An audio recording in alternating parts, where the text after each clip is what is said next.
take the nonconformist oath. I promise to be different. I promise to be unique. I promise not to repeat things other people say. And welcome back to the Positive Blatherings podcast with Fitz. Yours truly, Fitz. And I, to be honest with you, don't remember which episode number this is. We're in the 30s. But it's monumental nonetheless because I have joining me via FaceTime audio from New York City. Yes. Is that where you are? Even though you have a California phone number, I was all confused. Sorry. The very talented and lovely Monette Magrath. I always do that with your name. It's Monette, not Monette. Well, actually, no, it is Monette. It's Monette. And Magraw. Magraw? Oh, yeah. Just to be difficult. But you just got married. I did, but I haven't gone through all of the steps to change my name yet. But did I just totally completely butcher your name in every way, shape, and I even said the wrong last name? No, you didn't say the wrong last name. My stage name is remaining the same. It was just the pronunciation. I was like, did I just stroke out there for a second? Because I've been saying your name in my head completely wrong all this time. A lot of people do, and that is okay. I will still answer you. Okay. So, a little background. I met you when you came to Rochester to, you were in a play at Jiva. What production were you in? I was in Private Lives, and it was about 18 months ago. Has it been that long, really? I know. Time flies. Oh, my goodness. We were there during one of the many blizzards. This one was particularly bad. Oh, that's right. Yes. Is memorable to people. But the steeple of the church right near Jiva actually bent over. Yes. Okay. So that was kind of dramatic. But we had a wonderful time there. I was there with my boyfriend at the time, and actually he proposed on the day we went to Niagara Falls, our final week. That is so fantastic. It's a romantic spot, is it not? Oh, very much. And we were playing opposite each other in sort of a classic play about lovers who can't live with each other and can't live without each other. So it was a really fun time for us as a couple. That's got to be interesting to perform with your significant other. Yeah, we've done it 3 times. And it is interesting. I think we have a trust level, obviously, that is just, it allows us for shortcuts. Like we don't have to spend time getting to know each other and being certain of where the other person's, boundaries are, what their quirks are. We already know we have all these shortcuts, and we can just sort of jump into rehearsal a little further ahead, which is very helpful. You raised a very interesting point and something that I didn't realize until just now that I've always wanted to know about.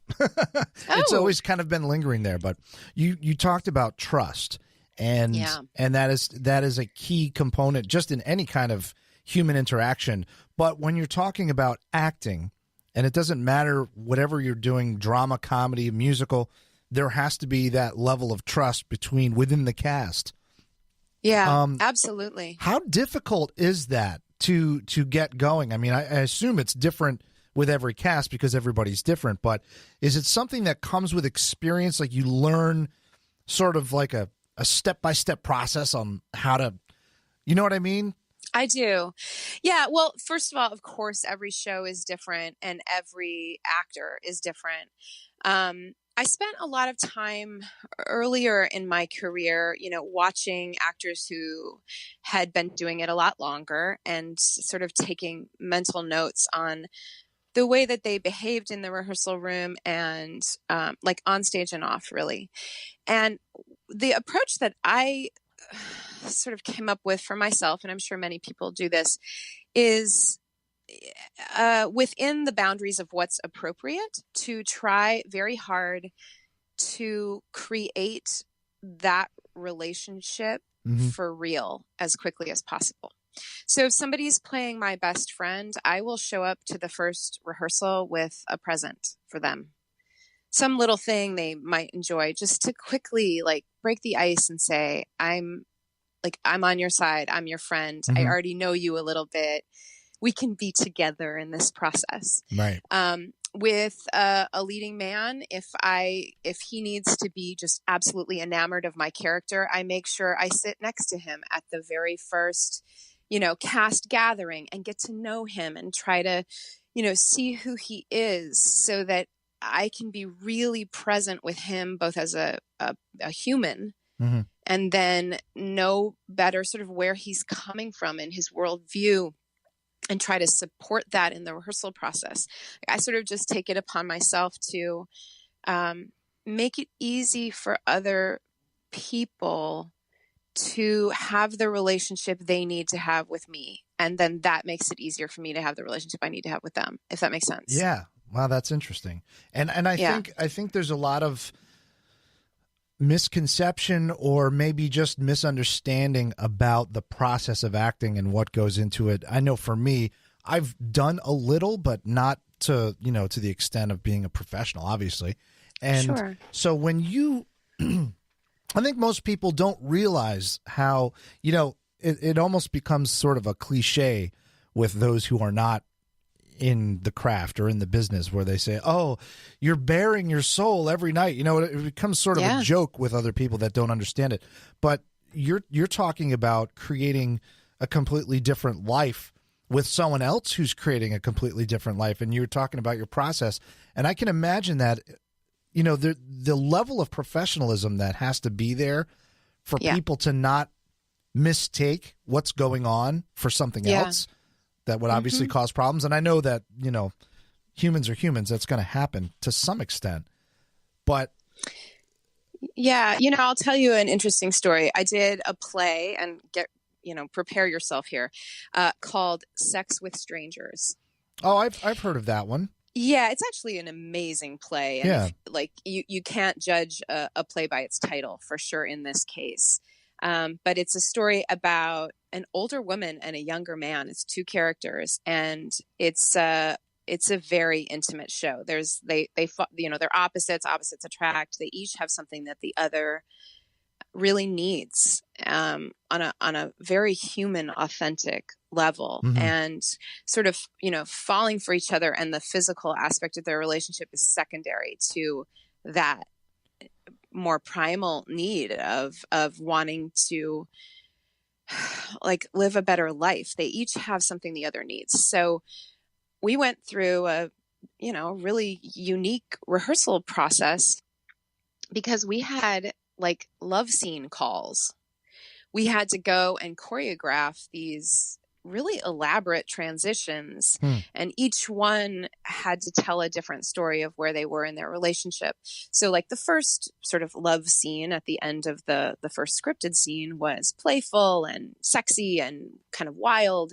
And then the next one was sort of cute and sweet. And then the third one was really sort of vulnerable and scary. They were actually really falling for each other then. And then, the fourth one came after an argument. So that had a different quality. And, every night I walked home with this marvelous young actor. We stayed in the same housing.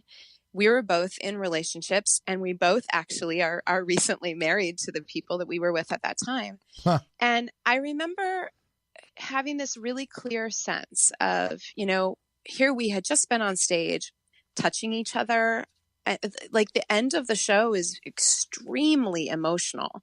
It's really about the more painful aspects of love. And, we kind of ripped our hearts out on stage, and we would walk home. And I just had this sense of gosh, I appreciate you as a person. And we've just had this intimate time together.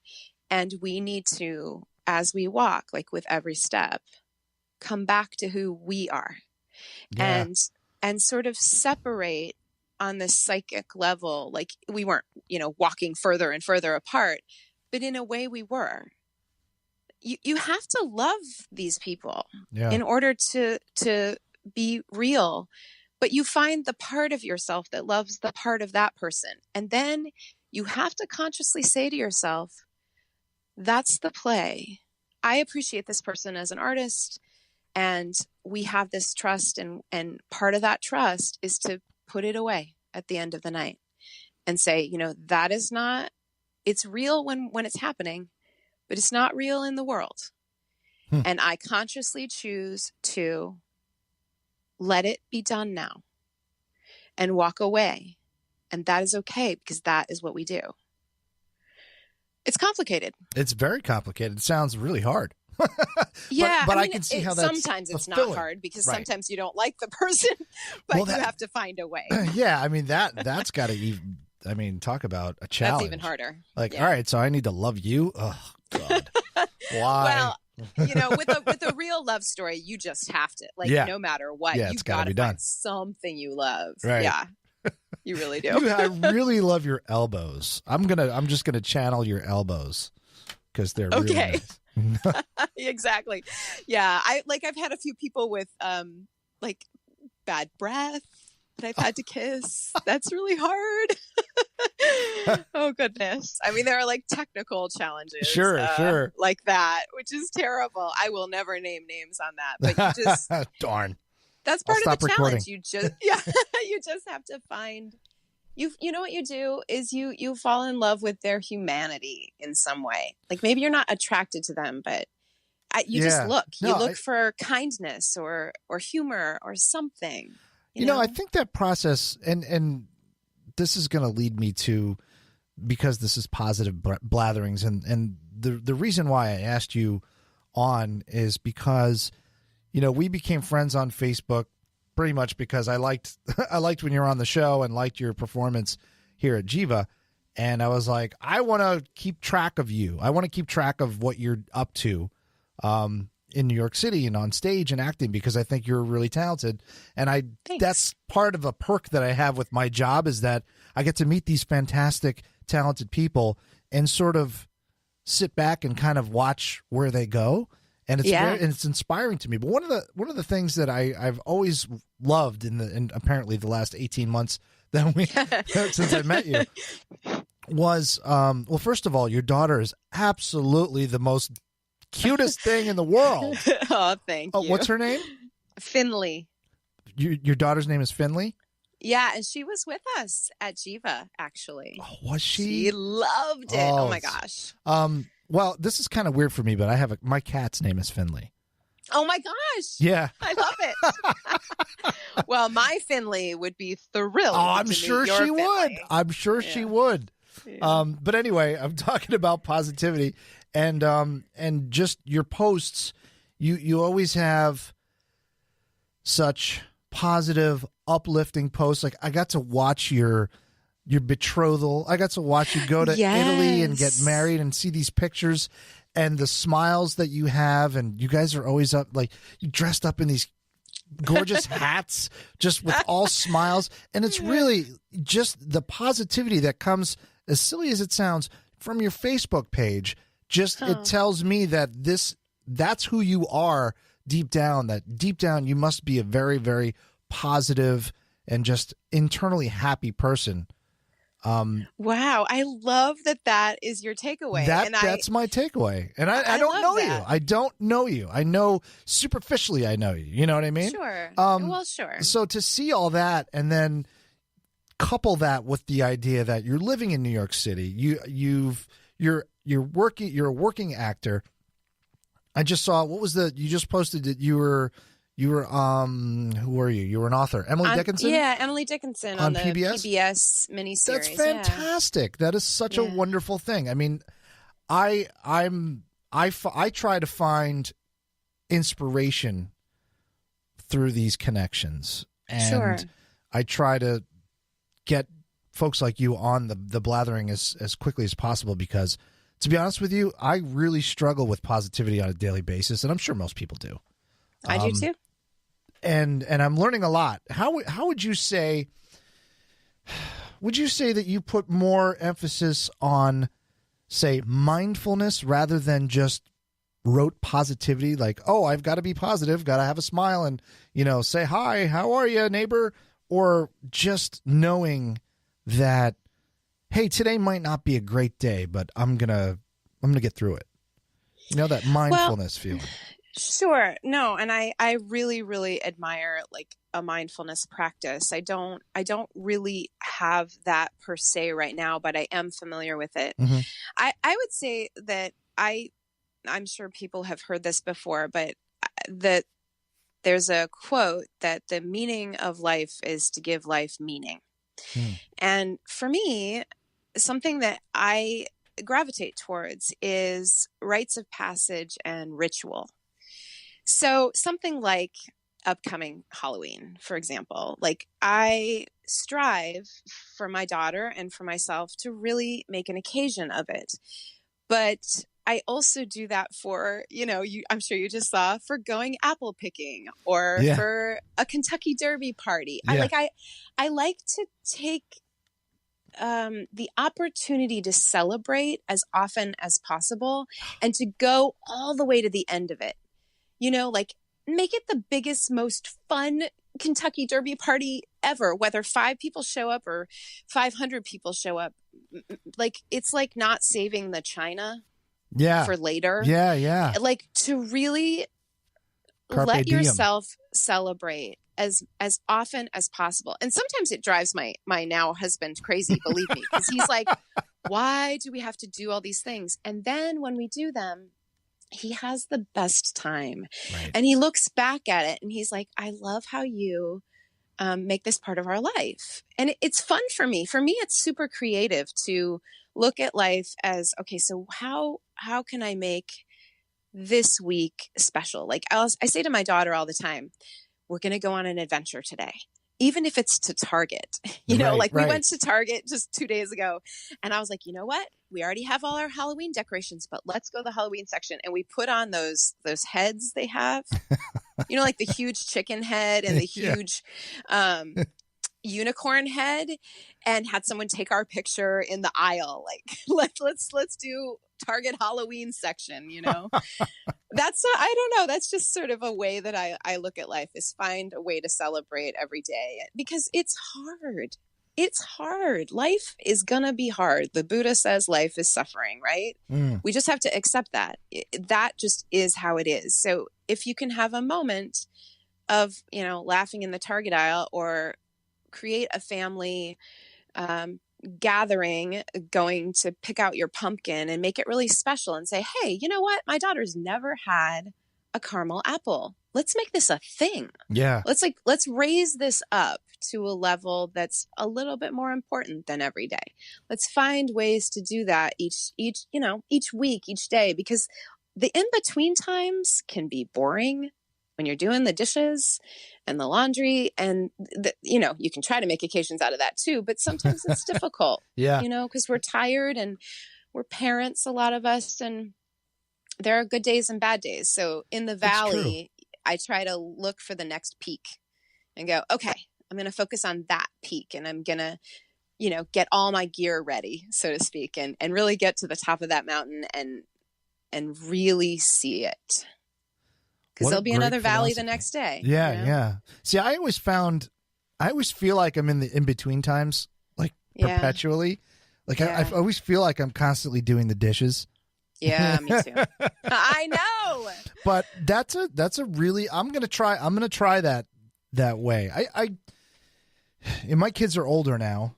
I have my son is 15, my daughter's 14, and my youngest daughter is 11. I mean, not older, but they're older than yours. Yeah. So, when I go to, it's a lot easier when they're younger to make things an adventure, and now they just laugh at you. Of course. Like, we're going to go here. No, that's all right. I'm going to stay home on my iPad. Right.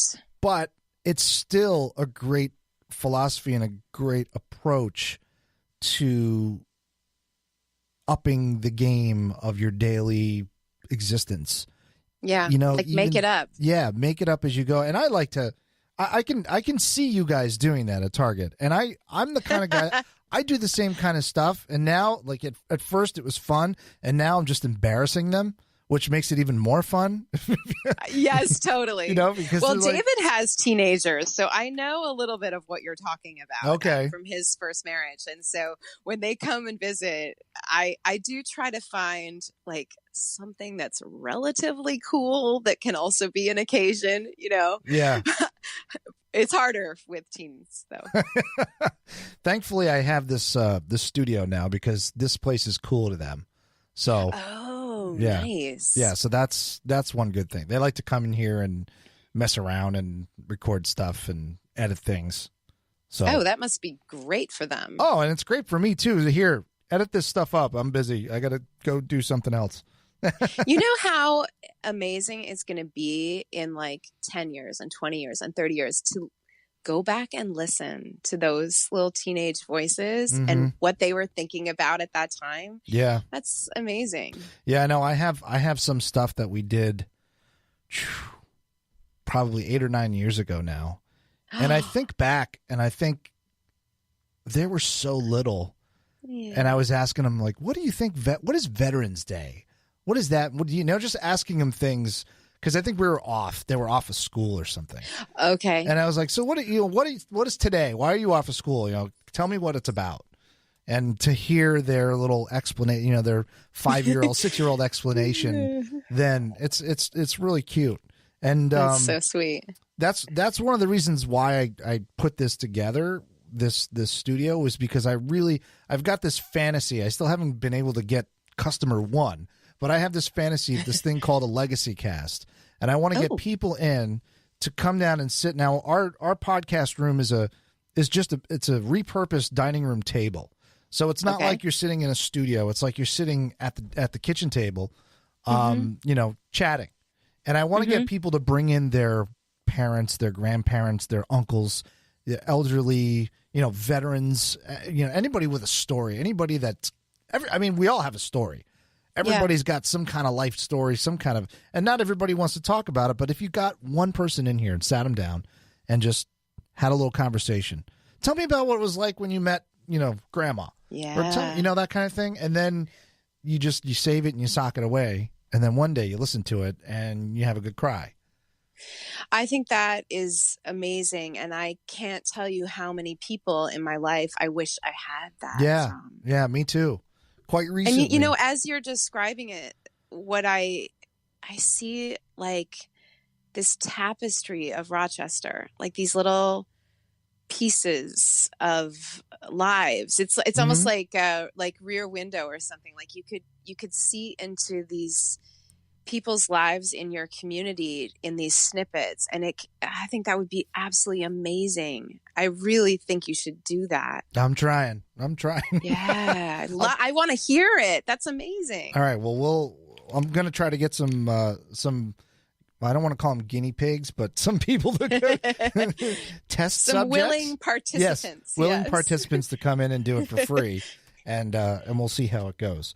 But cool. I don't want to take up too much of your day because I know you're super busy. And what would you say if you met your 15-year-old self right now?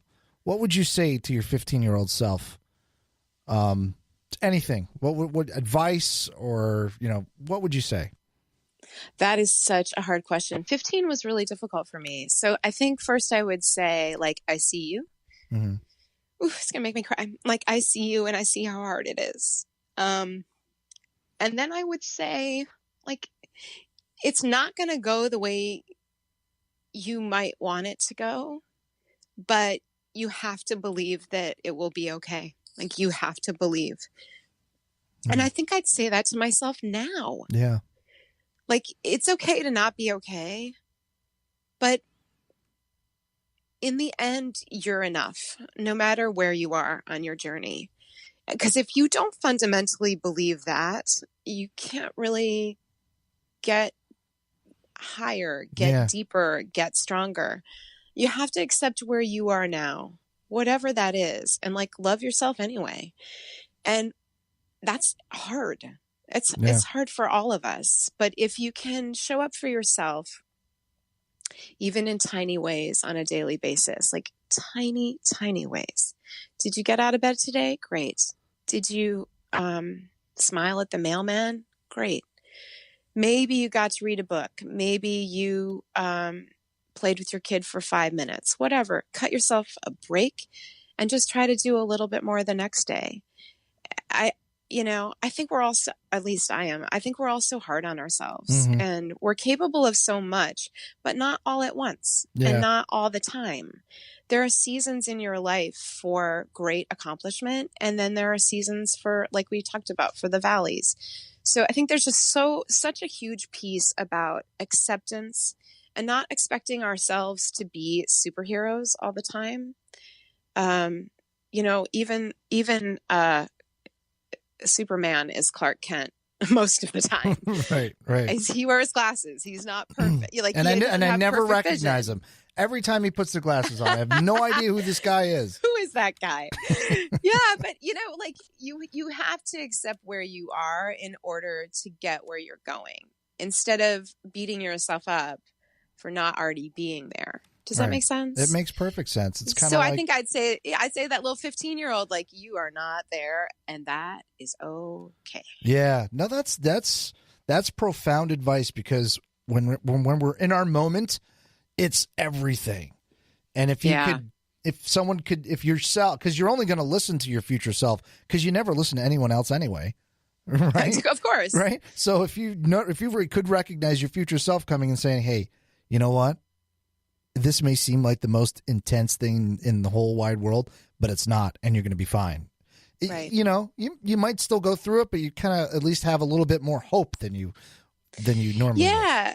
And you inspire me as you're talking. Like, I never thought about the fact that we really only listen to our own voice. So you better be pretty careful about how you talk to yourself. Oh, wow. That's like a really good point. I'm going to think about that. That is huge. Well, that came from you just now. Thanks for saying that. See? Blathering. Yes. So real quick before we go, what are you working on? What's coming up for you? Well, it's my husband's turn. I just closed another Noel Coward play, Blithe Spirit, here. So he is actually in rehearsal for a play right now. So the first thing that is on my agenda is to support him the way he supported me. I don't know. I had an audition this morning where I had to send in audio clips, actually, and I had to sing. It was very interesting. So you never know where that will lead. And I'm also auditioning for a play at Jiva on Thursday, here in New York. Oh, I was going to say, what? You're going to be in town? No, you could have did this live? No, I would have told you. But for a world premiere they're doing. And, you go on a million auditions and you get 100. But so who knows? So actually today, though, I'll be preparing for that next audition, let go of the one I just did this morning, move on to the next. And then also, keep working on my own personal projects. I'm thinking about writing a play, which I haven't said out loud yet. So that's kind of exciting. I have a lot of ideas for it. And I just really need to make the time to take those baby steps like we talked about. Yeah. So maybe saying it out loud will make me accountable. It does. Yeah. And now it's recorded and we'll be playing back for all eternity. No pressure. No pressure at all. I can't tell you how enjoyable this was.